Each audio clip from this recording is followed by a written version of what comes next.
tere minu poolt, olen Eneli Käger ja ma arvan, et ei ole vist niisugust aega olnudki, kus inimesel oleks kevadel nii palju aega aias tegutseda kui tänavu aasta. Mitte sellepärast, et see kevad varajane, vaid me kõik püsime kodus ja miks siis mitte aias. Aias praegu mida teha? Kindlasti, kellel on veel sügisene koristus tegemata, kokku riisuda kõik maha kukkunud õunad, lehed, need siis ära utiliseerida. Ja tegelikult tuleb alustada juba, ütleme, et viimane aeg on alustada siis ka lõikamistega. Roosid on tänavu aasta väga hästi talvitanud, lehed kokku korjata, kärpida neid, hortensiat tagasi lõigata. Ja tegelikult on alustanud juba tegevust esimesed aiakahjurid, eelkõige siis kindlasti lehetäid ja vaatab siis, et kuidas siis neid tõrjuda võimalikult siis looduslähedaselt. Koduaedades on päris palju taimi, mida me saame siis ka, ütleme siis, nii kasutada nii väetamiseks kui ka taimekaitseks. Et siin laua peal on mul siis paar niisugust tüüpilist, ütleme siis, linna- või koduaia taime. Eelkõige kõikidele tundub vaenulikuna võilill. Lisaks salatile, kus on siis tervist päris palju, kasutatakse võilille ka taimekaitses. Sama on siis vereurma rohuga, et rahvameditsiin kasutab teda küll siis ütleme konnasilmade raviks. Samas on ta väga hea toitainete sisaldusega ja toimib väga hästi ka siis seenhaiguste ja ka lehetäide tõrjeks. Ja muidugi klassikaline kuld on ikkagi kõrvenõges, mida siis kasutatakse nii kotleti tegemiseks, supiks kui ka siis taimede hoolduses, sobib väetamiseks ja sobib taimekaitseks. Kuidas need asjad nüüd võimalikult kiiremasti toimima saab hakata, on tegelikult see, mida peenemaks või nad teeme ja vette paneme, vesi siis käesoe, seal kusagil 50–50 kraadi, siis seda kiiremini see leotis meil siis välja saab, mida me saame kasutada nii taimekaitses kui ka väetamises. Hästi lihtne retsept, kõik need asjad kokku, lõikate nii peeneks kui saate, topite näiteks 3-liitrise purgi seda taimehaket täis, valate peale vee, lasete seista kusagil 24 tundi, kurnate ära, lahjendate 1/10 ja saate kasutada seda siis nii väetamisel kui ka taimede hooldamisel. Lisaks sellisele looduslikele vahenditele ma soovitan alustada ka praegu juba sibulillede ja mõningate aialillede väetamisega. Et siin laua peal nüüd on Substrali tomativäetis ja tundub naljakas, et ma soovitan seda tomativäetist kasutada nüüd lillede väetamisel, kuid antud hetkel on ta vist tõepoolest nendest nõndanimetatud tänapäevastest puhastest väetistest kõige kaaliumirikkam väetis, mis meil on olemas. Ja miks seda kaaliumit vaja on? Enamus taimehaiguste puhul ja loetakse esmapõhjuseks, et on lämmastikuga üleväetatud ja võrreldes lämmastiku osatähtsusega on siis kaaliumi liiga vähe. Ehk kõik need meie aiakaunitarid, mis kipuvad jääma näiteks jahukastesse ja ahkallitusse, oleks nüüd mõttekas kevadel ükskord siis selle kaaliumirikka väetisega turgutada. Mida see tähendab? Kasutusnorm väetise pakenti peal ütleb ilusasti, et 0,5 grammi liitri vee kohta, see tähendab siis 1 teelusikatäis, üks hästi kerge kuhjaga läheb meil 10-liitrise kastekannu peale, lahustame selle sinna sisse ära ja kastame siis ära kindlasti oma pojengid, aedleeklilled või fluksid, kõrge kukekannus, monarda. Samuti võiks turgutada selle kaaliumirikka väetisega praegu meil ka karusmarjapõõsaid, sest me kõik teame, et need karusmarjadele tuleb see jahukaste hästi kergesti peale. Aga mis veel tuleks teha? No me kõik teame, et meil on suvisel ajal, olete ju tähele pannud, et punase sõstrapõõsa, need tippmised lehed lähevad siuksed punaselt kupla ja seal all on pisikesed lehetäid.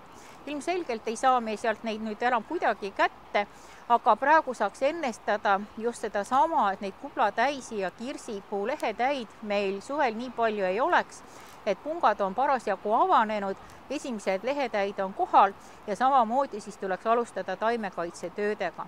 Et kas siis kasutada mingid nõudepesuvahendid, rohelist seepi, Substarile on multiinsekt ja need samad taimleotised sobivad täpselt sama hästi selle tegutsemiseks. Aga hakkaks nüüd tegutsema. Vast on tõesti nagu näha roosid väga ilusasti talvitunud. Et esimese asjana nüüd tegelikult tuleks ära korjata kõik need eelmise aasta lehed. Nad tulevad päris kergesti ära, natukene allapoole surudes. Miks see vajalik on, sest paljudel lehtedel on haigustunnused ja parem on nad siis kohe ise ära korjata ja ära põletada, kindlasti mitte panna komposti hulka. Et kui nüüd lehed kõik on ära korjatud, siis on ilusasti siit näha, et kus kohast hakkavad tulema need esimesed tugevamad just need pungad. Et ilmselgelt on see nagu kõige tugevam ja me kärbime siis selle varre otsa tagasi niimoodi, et me jätame kusagil sükene umbes pool sentimeetrit siis alles siia seda oksa otsa. Kergelt sükse kalde all ja lõikab tagasi siis need. Et siin on näha jälle nõrgemalt arenenud, tugevamalt arenenud ja tagasi lõige. Nüüd, kui mul oleks see terve põõsas ära puhastatud, siis ilmselgelt tuleks nüüd teha ennetav taimekaitse, et võib siis kasutada kas või rohelist seepi ja pihustada siis kõik need tipud korralikult ära, et sellega me likvideerime ja vähendame siis lehetäisi, kui neid siin on, ja samuti saame pidurdada siis haiguste levikut, mis eelkõige siis on siis profilaktiliselt praegu. Et kodus võite kasutada lisaks rohelisele seebile ka neid samu taimseid leotisi. Siin sees on nüüd tehtud kõrvenõgese ekstrakt, et täpselt samamoodi, et vahet ei ole, et praegu on hea, et kõik on puhtad, et saab siis pritsida ära. Roosiga ma võin kõik.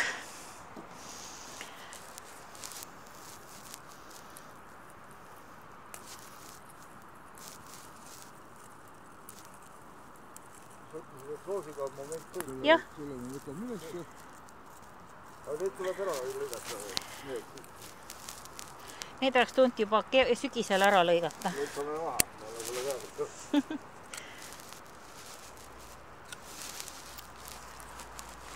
Siin on mingisugune süski. Ma mõtlen, et siin tuleks need. Selle võtame üles. Selle me võtame üles. Et sul on teksti vaja, jah? Või pilti vaja.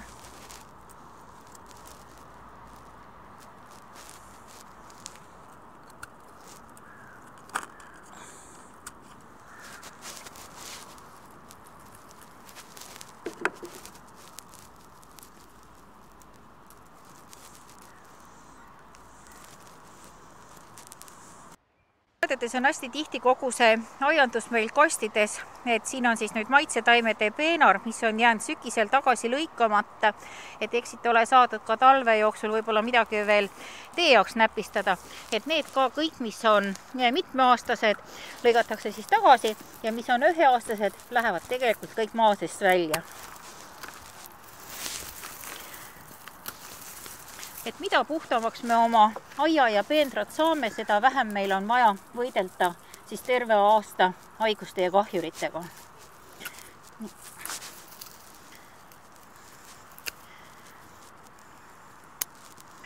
Et piparmünt, pune, et kõik saavad ilusasti siis tagasi lõigatud. Ja kui talve jooksul nendes kastides siis mingisugused taimed on ülesse kerkinud, et siin ma just vaatasin ka enne, et siis kui on ära tagasi lõigatud, siis kas kõvasti käega surudes või kergelt jalaga nad uuesti mulda tagasi lükata.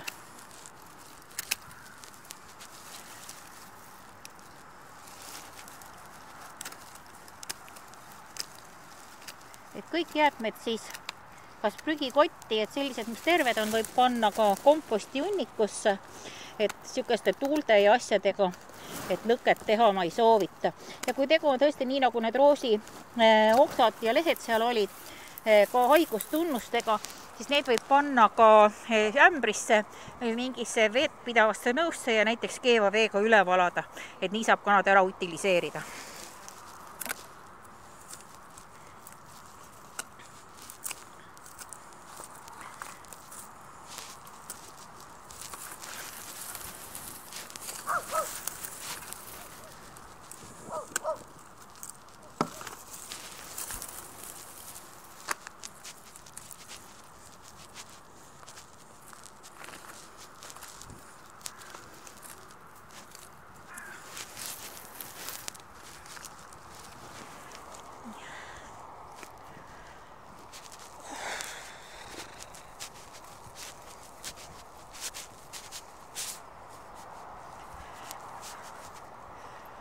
ka peenra ette kasvatamisel mulle meeldib aiakääri tasemel selliseid teraotsaga kääre kasutada.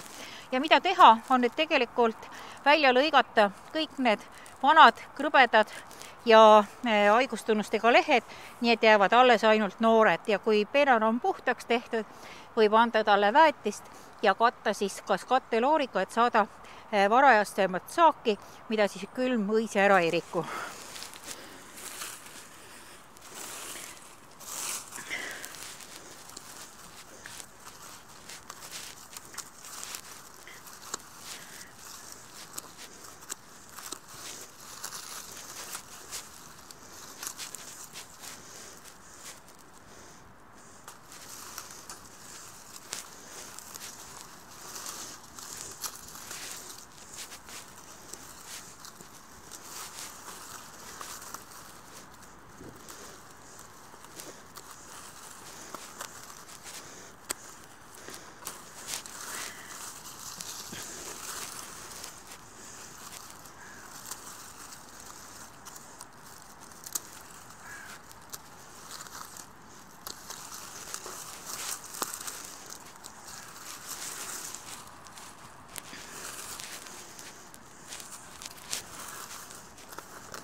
See taim sai nüüd enam-vähem puhastatud, et mõned vanad suuremad lehed jäävad siia peale, et need kaitsevad ka siis taime ootamatute külmade eest.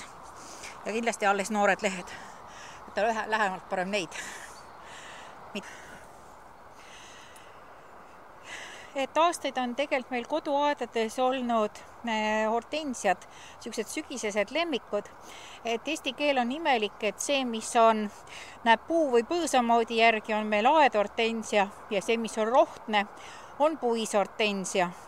Ja siin oleks võinud siis nüüd ka sügisel tagasi lõigata, aga terve talv on siin olnud siis nüüd need õisikud peal ja nüüd on siis viimane aeg lõigata hortensiat tagasi. Kuidas teda lõigata? Kui ma tahan, et ta nüüd ruttu ja mul suureks kasvaks, siis jah, siin on nüüd see pikk võrse, mis eelmine aasta kasvas, et siis ma võiks lõigata ta tagasi ilusasti siit esimese siukse tugevate pungade paari pealt. Jätan jälle siukene pool sentimeetrit kuni sentimeeter talle siis seda otsa sinna tippu ja lõikaksin siis niimoodi kõik tagasi. Kui ma tahaksin, et tal tuleksid peale hästi siuksed suured õied, siis tegelikult ma peaksin hakkama seda lõikamist tegema hoopis tagurpidi. Ehk see sama, et siin oli nüüd see võrse eelmise aasta oma ja peaksin lõikama siis esimese tugeva punga paari peale tagasi ehk tegelikult siit maalt ära. Kui siin oleks nüüd sügisel saanud lõigata tagasi, siis oleks võinud see pungapaar jääda ka siia 1 või 2, aga praegusel hetkel on taim raiskanud oma elujõu siia ülemiste pungade juurde ja kuna siin tahetakse saada suurt põõsast, siis lõikame siis need ära õitsenud tipud siit põõsal tagasi. Hortensia on üpris suure mahlajooksuga ja hakkab kevadel ka varakult mahla andma, et ärge siis väga laske end heidutada, kui siia niisugune mahlapiisk peaks otsa tulema, et antud hetkel on tal juba pungad nii suured, et ma ei ole täheldanud, et väga juhtuks seda ja tegelikult ei ole vist ükski taim mahlajooksu tõttu surnud, võib-olla nad surevad selle tõttu, kui ma mõtlen metsakaskigi, et liiga kõrge känd jääb alles.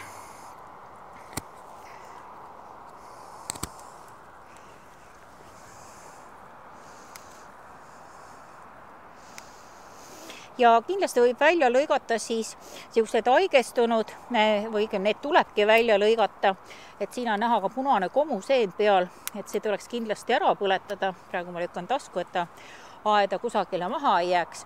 Ja välja võib lõigata siis ka sellised nõrgemad võrsed, mis ainult taime kurnavad.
Reeglina alati, kui ma puid põõsaid lõikan, siis ma jälgin, et see õhukene lõik ja tera jääks siis taime poole, et siis ei teki niisugust pikka könti, aga niisuguse poolpuitunud põõsa puhul ei ole see tegelikult oluline.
Aegade olnud meil koduaedades lemmiktaimedeks just oma rikkariku lopsaka õiega. Aastaid on soovitatud pojengil jätta peale sügisel sellised varred, et kui on lumine talv ja siis ilusasti lumi tuleb siia peale ja taim talvitub meil paremini. Nüüd on siis viimane aeg ära lõigata ja siin on juba ka näha, et on selliseid haiguse nakatunud need varred, et hästi maalihedalt siis need vanad varred kõik välja lõigata.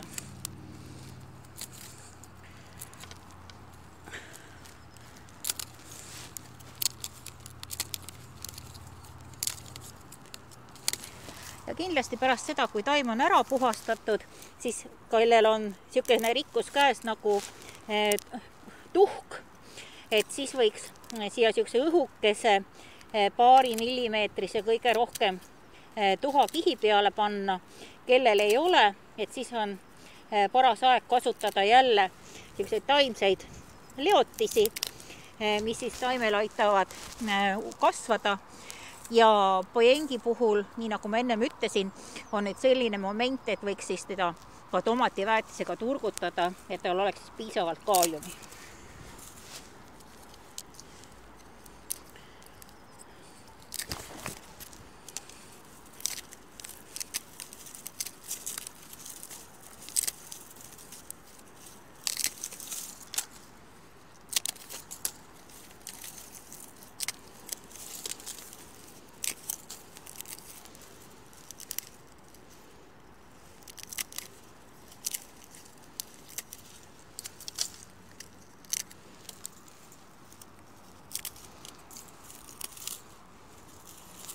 Siin on nüüd marjapõõsast ja liiusest näha, pungad on juba piisavalt suured, otsad on lahti läinud, et nüüd on siis viimane või esimene aeg teha nendele lehetäidele niisugust parajat pesupäeva.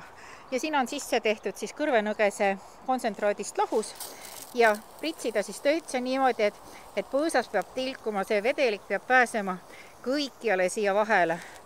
Ja kui need oksad nüüd niimoodi kõik üle käia, siis on kusagil nädala pärast uuesti ja siis see aasta ma arvan, et neid põõsaid ei ründa ei see kuplatäi ega ole nii palju ka näiteks mustal sõstral jahukastet ja samamoodi lehetäisi. Ja teine, siis ütleme siis, kui sõstrad jätame, on tehtud, siis kindlasti käia üle oma kirsid ja ploomid täpselt samamoodi.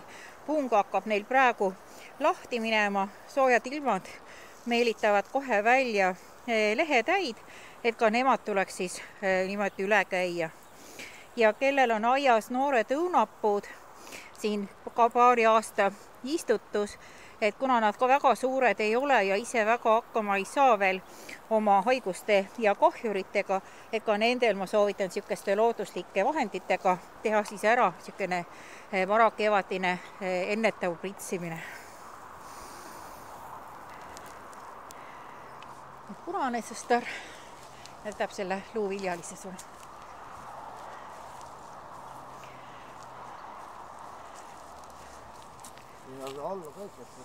On siis nüüd ploomipuu ja samamoodi hästi korralikult kõik pungad üle käia. Mida niisugune pritsimine näiteks annab, kui nüüd täna öösel lubaks meil niisugust tugevamat öökülma, siis sellele pungale tekib ka niisugune kerge jääkiht peale ja siis ei saa ka külm näpistada meil õiealgmeid ära. Nii et kui lubatakse tugevamaid öökülmi, siis alati aitab niisugune piserdamine ja kastmine.